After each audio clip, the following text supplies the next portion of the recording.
டேஸ்டியான egg omelette செய்கிறதுக்கு 2 எக்கை ஒரு பவுலில் உடச்சி ஆட் பண்ணிக்கலாம்.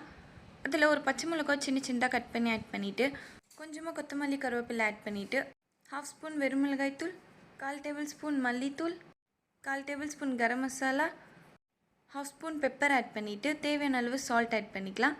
இப்போ தோசைக்கல்லில் எண்ணெயை நல்லா ஊற்றி நல்லா காய வச்சுட்டு, அதில் ஒரு வெங்காயமாக சின்ன சின்னதாக கட் பண்ணி ஆட் பண்ணிவிட்டு, இந்த மாதிரி இதை நல்லா வதக்கிக்கலாம். இது நல்லா கொஞ்சம் கலர் ஆனதும் நம்ம உடைச்சி வச்சுருக்க அந்த முட்டையில் இதையும் ஆட் பண்ணிடலாம். இப்போ இது எல்லாத்தையும் எடுத்து இதில் ஆட் பண்ணிவிட்டு இதை நல்லா மிக்ஸ் பண்ணிக்கலாம்.